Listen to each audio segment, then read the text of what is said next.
બંધ કરો, ગૌહત્યા બંધ કરો, બંધ કરો, ગૌહત્યા બંધ કરો, ગૌહત્યા બંધ કરો, ગૌહત્યા બંધ કરો, ગૌહત્યા બંધ કરો, ગૌહત્યા બંધ કરો। જે ગૌમાંસ પકડાયું છે એ નિમિત્તે સમસ્ત ધર્મપ્રેમી જનતા, આમાં કોઈ પક્ષ નથી આવ્યો, આમાં કોઈ રાજકીય પક્ષ નથી આવ્યો, આમાં કોઈ સંપ્રદાય નથી આવ્યો કે આ રેલીની અંદર કોઈ પોતાના વોટ ઇત્યાદિ માટે નથી આવ્યા। આમાં જે કોઈ પણ જોડાયા છે એ માત્ર ને માત્ર ગૌ રક્ષા માટે થઈને જોડાયા છે। દુઃખની લાગણી થાય, દુઃખ થાય છે એ વાતનું કે આવી પવિત્ર ભૂમિની અંદર જ્યાં ભગવાન દ્વારકાધીશ 100 વર્ષ સુધી ખુલ્લા પગે ફર્યા હોય, જેને 4 ધામનું એક ધામ કહેવામાં આવતું હોય, 7 પુરીની એક પુરી કહેવામાં આવતી હોય, પરદેશથી આવતા લોકો એવો સંકલ્પ કરે ભારત દેશની અંદર હું પગ મૂકીશ તો પેલા દ્વારકાનાથના દર્શન કરીશ પછી પાણી પીશ, એવી આ પવિત્ર ભૂમિ।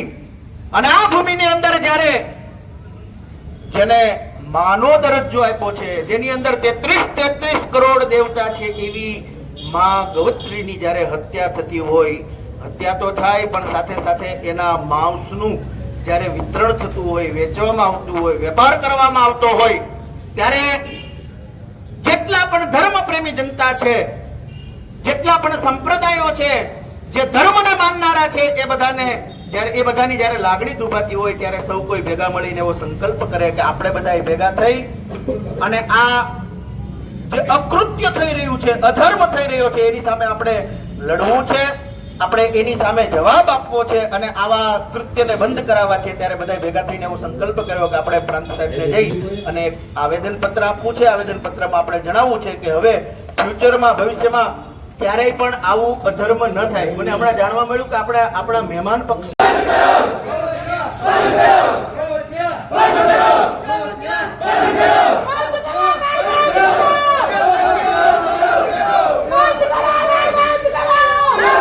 ગૌમાંસ પકડ્યું છે। એક વખત અમે બધા તહે દિલથી, સાચા હૃદયથી એકવાર પોલીસને એકવાર તાલીઓના નાદથી વધાવ્યા।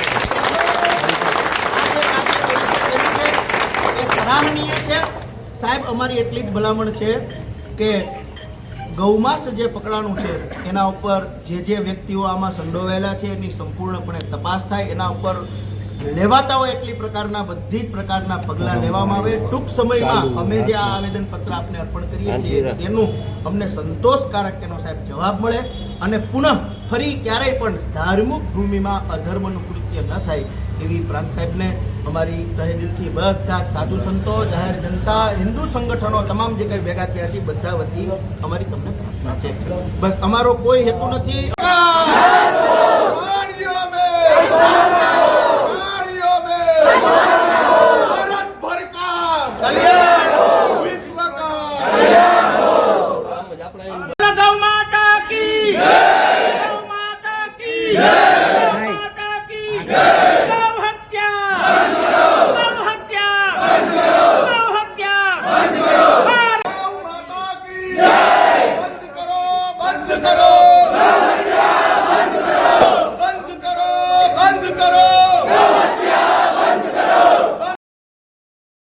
દ્વારકા પણ બંદરમાં જે બનાવ બન્યો છે, જે 50 કિલો ગૌમાંસ પકડાણું છે, એના માટે અમે લોકો ભેગા થયા છે। દ્વારકા ગામના ઘણા બધા હિન્દુઓ જાગૃત થયા છે અને પ્રાંત અધિકારી સાહેબને આવેદનપત્ર આપવા આવ્યા છે કે આ જે કૃત્ય કરનાર લોકો છે, જે વિધર્મીઓ છે, આના લોકો ઉપર કડકમાં કડક કાર્યવાહી થાય। પોલીસે તો એમને પકડી જ પાડ્યા છે, પોલીસની ખૂબ સરાહનીય કામગીરી છે, પણ આના ઉપર એવી કાર્યવાહી થાય કે આના સરઘસ કાઢવામાં આવે, આના જમીન, આના દુકાનો, આને બધી ઉપર ડિમોલેશન કરવામાં આવે, બુલડોઝર ચલાવવામાં આવે।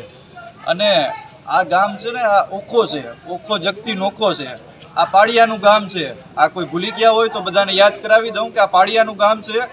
અહીંયા કોઈની જરૂર નહીં પડે, જ્યારે બહુ વધી જશે, પાણી ગળે આવી જશે ને ત્યાર પછી કોઈની જરૂર નહીં પડે એવા માણસોનો અહીંયા વસવાટ છે। અને સમસ્ત વાઘેર સમાજને વિશેષ નિવેદન છે મારું કે તમે લોકો જરાક લાલ આંખ રાખજો, એટલે આ બધા એના કંટ્રોલમાં રહે। જય ગૌ માતા, જય દ્વારકાધીશ। આપ સૌ જાણો છો એમ કે દ્વારકા ભગવાન કૃષ્ણની રાજધાની અને આપણે દ્વારકાથી છીએ. આ કૃષ્ણ છે તો આપણે બધા છીએ, ગાય છે તો આપણે બધા છીએ. ત્યારે એક એવી પ્રકારની ઘટના સામે આવી કે તમામ દ્વારકાવાસીઓ અને તમામનું જે છે ને એ શરમથી માથું ઝૂકી જાય કે જ્યાં ભગવાનના મંગલાના દર્શન કરતા હોય એની બાજુમાં રૂપેણ બંદર હોય અને ત્યાં ગાયનું માંસ વેચાતું હોય. તો આ કાર્ય જે છે એ કાર્ય નરાધમોએ જેણે કર્યું છે એને પોલીસ પ્રશાસને સારી કામગીરી કરી અને એમને પકડ્યા, પણ એમને એવી સજા આપવામાં આવે કે એ સજા કાયમી માટે થઈ, એ કડકની કડક સજા. દ્વારકામાં તો ઠીક, સમગ્ર દેશમાં એને યાદ રાખે કે ગાયની હત્યા કરવી ખરેખર કેટલું કઠિન છે. ગાયનું ગૌ માંસ વેચવું, અહીં તો કુંજર પક્ષીઓને પાળીને વેચી નાખવામાં આવે, મોરલાઓને મારીને વેચી નાખવામાં આવે. અરે પ્રકૃતિનું નિકંદન કાઢે છે આ બધા. તો એના સામે થઈને એવા પ્રકારની કાર્યવાહી કરવામાં આવે જે કાર્યવાહી નમૂના રૂપ હોય અને એનો વરઘોડો આખા દેશમાં કાઢવામાં આવે. ખાલી દ્વારકામાં નહીં, એનું સરઘસ આખા દ્વારકામાં કાઢવામાં આવે અને બીજા પ્રાંતમાં કાઢવામાં આવે. અને આપ જોવો છો, આજે જ બીજી ઘટના, ગઈકાલે સાંજે બીજી ઘટના બની. 20 ગાયોના જે છે એ માથા કતલેઆમ કરવામાં આવ્યા. તો ખરેખર હિન્દુઓએ જાગવાની જરૂર છે, પ્રશાસને જાગવાની જરૂર છે, વ્યક્તિએ જાગવાની જરૂર છે અને આ લોકોને સાવરતા હોય ને એને ગોળીએ દેવાની જરૂર છે. જય હો.